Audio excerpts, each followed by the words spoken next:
Welcome to the place where we learn about and learn from the leaders in our field who are powering creativity. I'm Aaron Dworkin, and this is Arts Engines.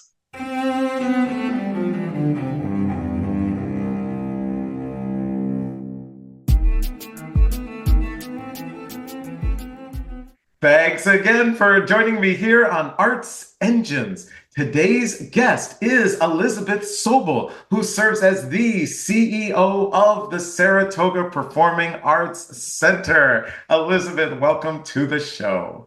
Oh, thank you so much. I'm so happy to be back with you. So I am, of course, so excited to talk with you. SPAC, as we love to say, is a wonderful creative partner to Arts Engines, and I have had the honor of seeing your leadership up front for many, many years, and has really been a guiding light for me. You're obviously one of just the leaders in our field, and SPAC, which we will talk about, is obviously a very, very special place, and especially under your leadership, truly extraordinary. So I thought maybe it would be good just to start out. Can you share with our audience just what is the breadth of everything that happens at the Saratoga Performing Arts Center? Oh, okay. I'll try to keep All it right. consolidated. The Saratoga Performing Arts Center is located in Saratoga Springs, New York, which is about 3 hours north of New York City. People think upstate New York. I had a certain image of upstate New York when I was first courted for this job. This is one of the most culturally extraordinary cities I have ever been in, and I've spent much of my life in New York City and other cities around the world.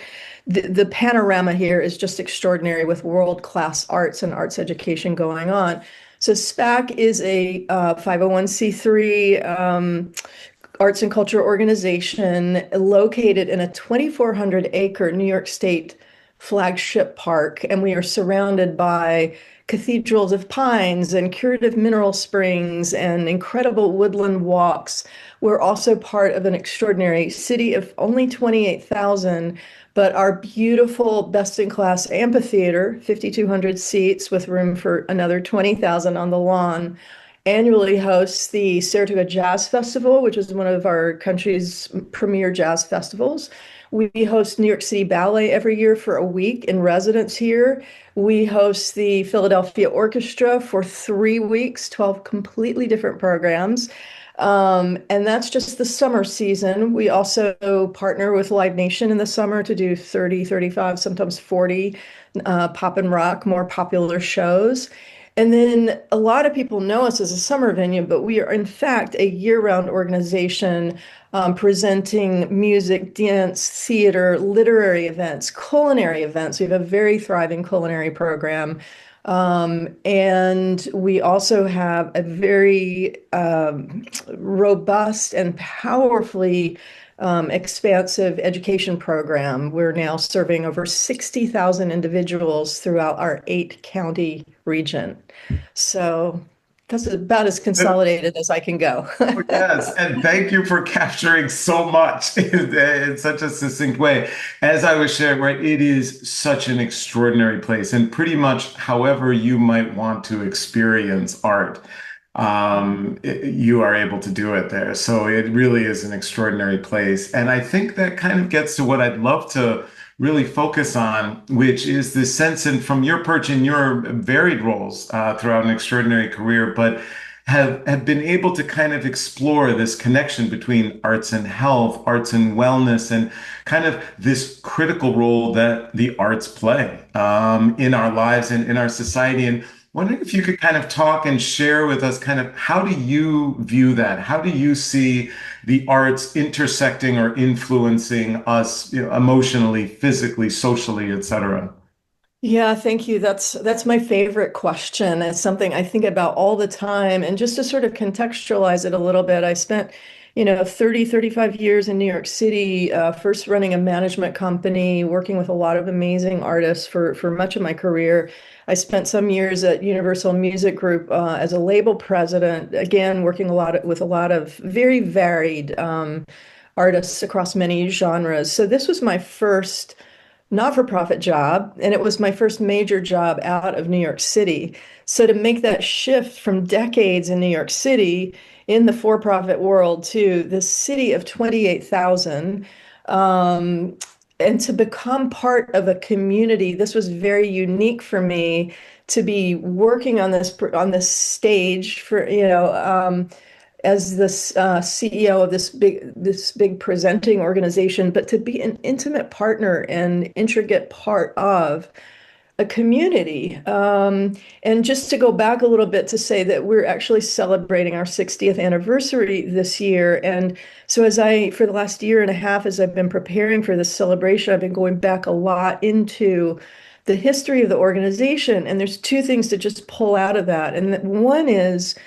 that the founders of SPAC, which included George Balanchine and Eugene Ormandy and New York City Ballet and the Philadelphia Orchestra, as well as some city philanthropists and visionaries, and then Governor Nelson Rockefeller, who, as you I'm sure know, he believed so deeply in the importance of arts and education as the foundation of a democratic society. And I feel that, in today's world, how incredible to celebrate that sort of DNA, that the founders were addressing economic development issues for the city, which had fallen on hard times, and also trying to provide this incredible organization that would serve our greater community with arts and education. So that's part of the foundation. And the second part of the foundation is that the park in which we are located, back in 1935, then Governor Roosevelt designated funds to create America's first real hydrotherapy spa in the park. And so the park in which we are located has this long tradition of wellness, even going back before then. These curative mineral springs in the park served indigenous populations going back 10,000 years. So there's all of this incredible, just energy and history in the air of the organization that I inherited in 2016. And so one of the things that's so remarkable for me is to see how a cultural organization and a city, a civic life, and the arts life literally are like the twin strands of DNA. The two things are so inextricable. And of course, these are things that I didn't experience when I was running a record company or running a management company where I was sending artists or sending music out all over the world. This is here. This is community. This is where people come to be with each other, to celebrate the spark of humanity in us all, and also to have these really transformative experiences of great beauty on the stage itself, but also all around us with the cathedrals of pines and the woodland walks and the beautiful waters and their healing properties. So I see firsthand how these things come into contact and feed the soul of the city and feed the soul of the individuals. And that's been one of my real guiding forces since I started here in 2016. It's changed the way that I view the cultural landscape. Wow. So I just love how you expressed that and kind of captured that. And obviously, it is very extraordinary at SPAC. And as you think about that, I'm curious, right? So we have so many people who tune in who are in various administrative roles at different, arts institutions. As you express that ideal of how you're impacting the community and intertwined, right, with everything and with these ideas of wellness and health, does that translate for you into any functional things that you could share with our audience who might be in different roles of, I share that ideal, but I'm struggling to find out how do I actually make that happen here at the presenter I'm at, or the orchestra I'm at, or the theater company I'm at, et cetera. Are there things that relate to how you look at partnerships or collaboration or programming or even fundraising that kind of reflect that or help you achieve that? Yeah, I think it comes first and foremost from a shift in philosophy And, I grew up in the classical music world and worked heavily in the heart of the classical music world for a long time. And then as I went along, sort of the aperture opened and there are many more genres and artists and things like that. But I think that when I started in the business, particularly those of us who had a big focus in the classical arts, really thought all the time about excellence and you wanted the greatest artists performing the greatest repertoire, and it was all about that, right? And and we need to maintain that. There's a big debate, as I'm sure going over in the Berkshires as we speak about orchestras and how to maintain the quality of orchestras, et cetera, in the world.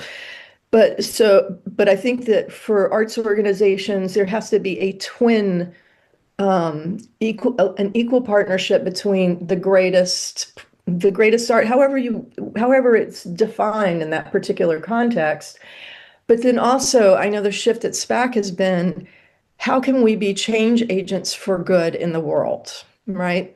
And so you don't need 2,400 acres of pristine parkland.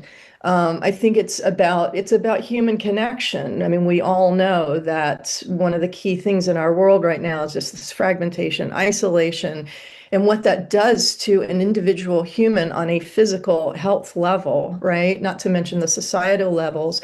So I think if the philosophy is there of that what we want to be is both a curator of these great moments of beauty, and equally that we want to be a change agent for good in the world, and those things start to organically work together.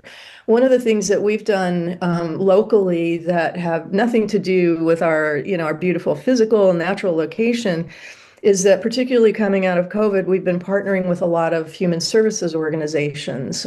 So one example, one of the big parts of the vision of our education program has been, how do you make the arts and arts education in particular barrier free, whether you're talking about economic barriers, physical barriers, developmental barriers, all of those sorts of things. I think that's one place there's so much work to be done there in every place. So maybe start there. Are there other human services organizations who are struggling or could benefit from the notion of arts education and these experiences of joy and connection that arts bring? So I think, I mean, there's so many more practical Totally. applications of that, but I think it's Totally. those two things, that honing of that philosophy of, great beauty and great connection. Absolutely. It is extraordinary. And so, unfortunately, we are just about out of time, but I like to ask all of my guests kind of this question, literally the sheer joy, right, that you are experiencing and in your leadership is just comes through so strong.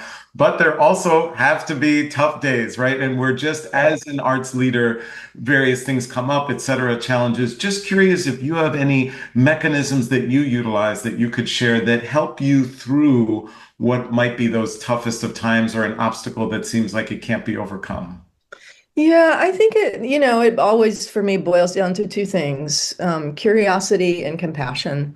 And when I hit a hard moment, it usually involves some individual or individuals who are making life challenging. And so I try, rather than having that sort of gut response of, I try to step back and ask myself why, why might they be thinking or behaving in that way, and then to bring in the compassion, which doesn't mean that you can't take difficult decisions or chart a clear course, but to start with the curiosity and the compassion first, and that everything then flows from there.